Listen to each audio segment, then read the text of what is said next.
there everybody, it's Mr. Conway here, and today I'm going to be reading the next part of Philip Pullman's Clockwork or All Wound Up. Now what's happened just before this is we find out the true story about Prince Otto and Prince Florian, how Prince Florian is actually made out of clockwork, but he needs a human heart in order to survive. But unfortunately, Prince Florian has been abandoned in the woods. Prince Florian slowly makes his way to a tavern that he sees, that's with the lights turned on. But because Prince Florian is actually slowing down, the clockwork, his mechanism is breaking apart. He's unable to speak. He's only able to hum a well-known hunting tune.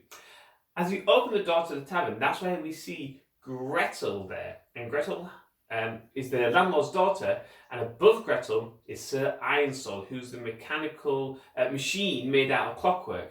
That was designed by Dr. Carl Manus, given to Carl, who was the clockwork maker.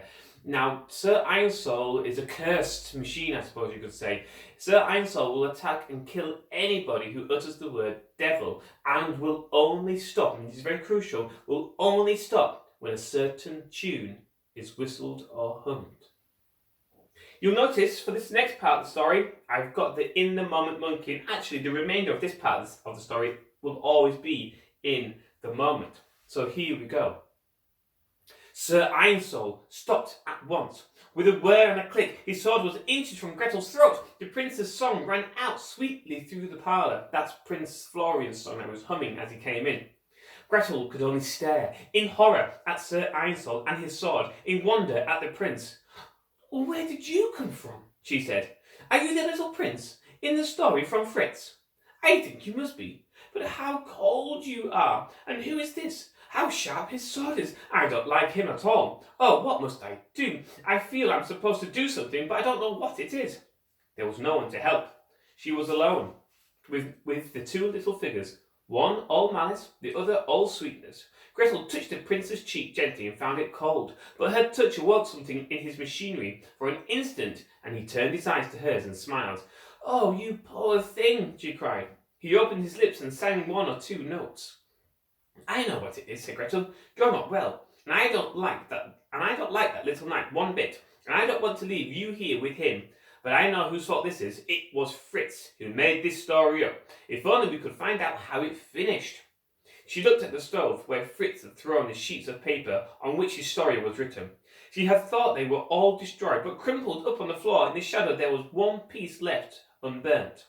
She picked it up and straightened it out. It was the very page he had been reading when the stranger had come in. That was when Dr. Carl Manus came into the tavern. On it were these words. "He was very tall and thin, with a prominent nose and jaw. His eyes blazed like coals in cavernous taverns. His hair was long and grey, and he wore a black cloak with a loose hood like that of a monk. He had a harsh, grating voice, and his expression was full of savage curiosity. And that was where the man who..." And then there was no more. The story stopped at that point. "That was exactly when he came in," said Gretel to herself. But there were another word scribbled below, and peering closely, she managed to make them out. "Oh, this is impossible. How can I write an ending to this story? I'll have to make it up when I get there, and I hope I do it well. If I come up with something good, the devil can have my soul." Now Gretel's eyes widened, and she bit her lip in horror. People shouldn't say such things like that. "Well," she said to herself, "he started it all off, and I'm going to make him finish it. You sit in here and keep warm, Prince Florian, if that's who you really are, and I'll go and fetch Fritz. He's the only one who can sort all of this out." So she threw on her cloak and set off to the house where Fritz the storyteller had his lodgings. Now meanwhile, Carl had been preparing the place in the mechanism of the great clock that was set aside for the masterpiece. Remember, Carl is the apprentice clockwork maker who hadn't actually made anything for the unveiling of the clock the next day. And that's when Dr. Carl Manus gave him Sir Ironsoul and to pretend that he'd actually made it. Feverish with excitement, he hurried down the staircase of the clock tower and across the square to the inn. The old cat, Putsy, was still outside sitting on the window, still watching everything as he licked his paws and cleaned his ears. It was cold out there, and he was wondering about coming in for a snooze by the stove. But Carl didn't notice him. He had other things than cats on his mind.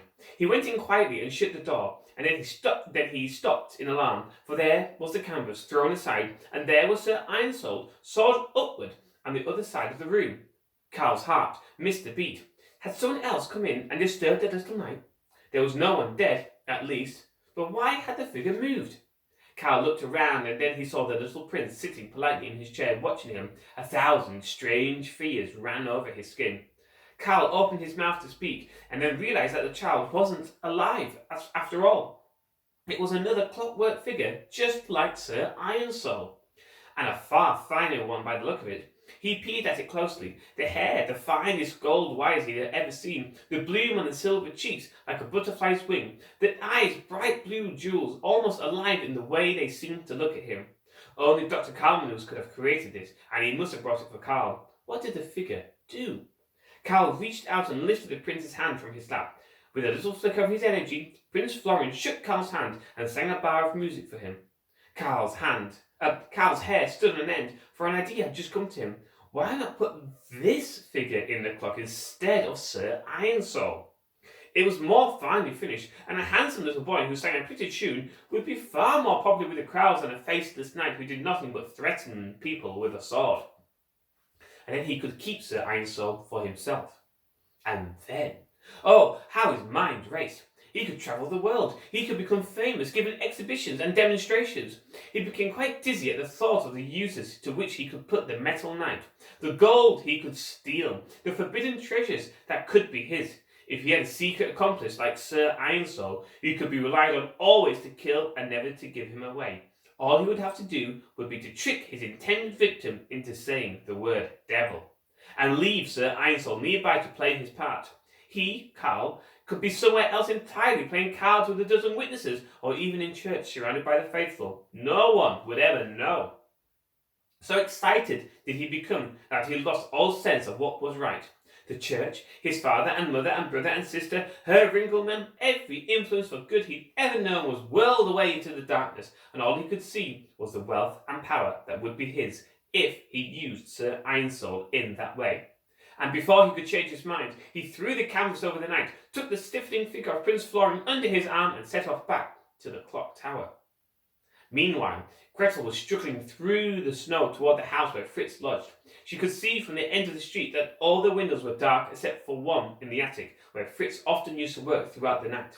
She had to knock 6 times before the landlady came grumbling to open the door. "Who is it? What do you want at this time of night?" "Oh, it's you, child. What in the world are you after?" "I've come to speak with Herr Fritz. It's very important." Mumbling and frowning, the old lady stepped aside and said, "Yes, I heard all about that business at the inn. Making up wicked stories, frightening people. I'll be glad when he's gone. In fact, I've got half a mind to give him notice.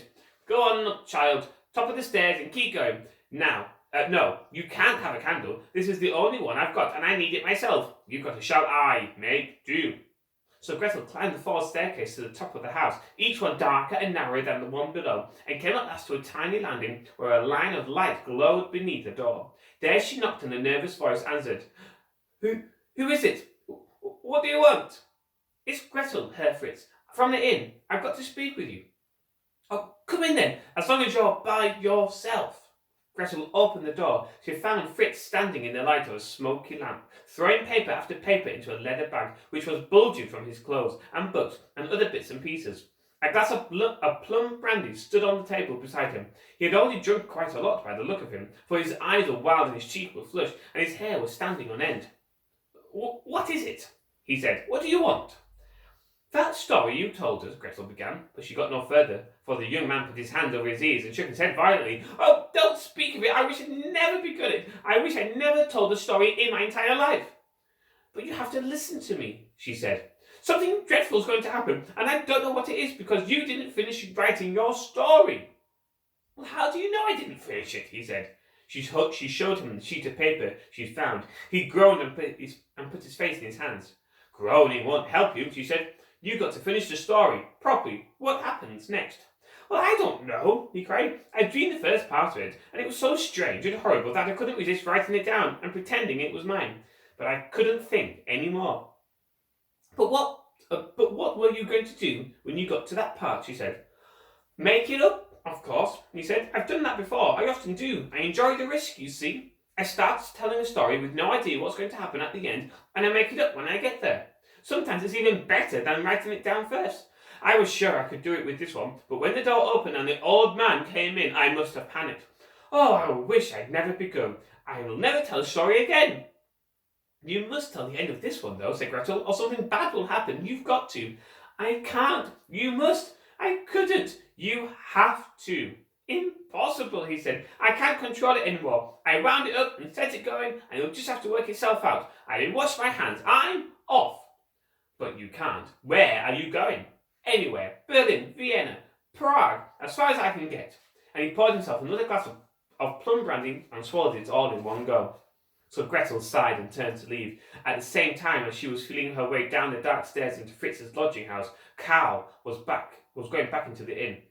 He had taken little Florian up to the clock tower and fastened him to the frame, ignoring the prince's helpless struggles and his musical requests for mercy. When morning came, there he would be, Karl's masterpiece, on show as everyone expected, and Karl would receive everyone's congratulations and his certificate for competence from Herr Ringelmann, and he'd be entered in the role of master clockwork makers. And then he could leave the town and make his way with Sir Ironsoul into the wide world where power and fortune awaited him. But when he opened the door of the inn to collect the little knight and hide him in his lodgings, he felt a shiver of fear. He stood on the threshold, afraid and unwilling to enter. And once again he took no notice of Putsy, the cat, who jumped down from the windowsill where he saw the door open. There's no need to be superstitious about cats, but they are our fellow creatures, and we shouldn't ignore them. It would have been polite of Karl to offer his knuckles for the cat to rub his head against, but Karl was wound up too tightly for politeness, so he didn't see the cat stalking in past his legs. Finally, Karl gathered his courage and went in. How still the room was, how sinister that little figure under the canvas, and that sword point, how wickedly sharp. Sharp enough to have pierced the canvas already and be glinting in the lamplight. Some coals settled in the stove, sending a little flare of red out on the floor and making Karl jump nervously. The glow made him think of the fires of hell, and he sweated and mopped his brow.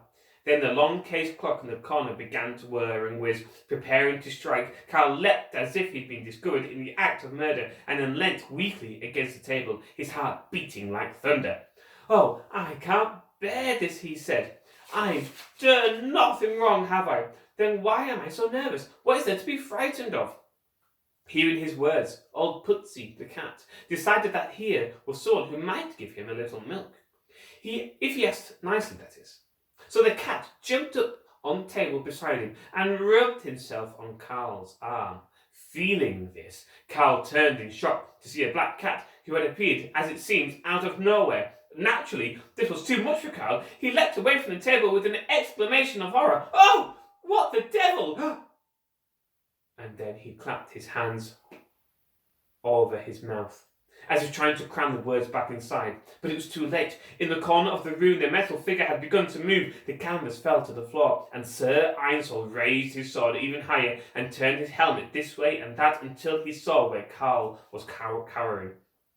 No, stop, wait, oh, the tune, let me whistle the tune." But his lips were too dry. Frantic, he licked them with a dry tongue. No use. He couldn't produce a sound. Nearer and nearer came the little knight with the sharp sword, and Karl stumbled away, trying to hum, to sing, to whistle, and all he could do was cry and stammer and sob. And the knight came closer and closer, pointing his sword at Karl. Oh, we'll stop there and read the final part in the next video, and you'll find out how all these stories get tied up at the end. What happens to Karl? What happens to Sir Ironsoul? What happens to Gretel? And most importantly, what happens to Prince Florian? So there we go. That was Philip Pullman's Clockwork, or All Wound Up. I hope you enjoyed that, everybody. I'll see you next time. Bye bye now.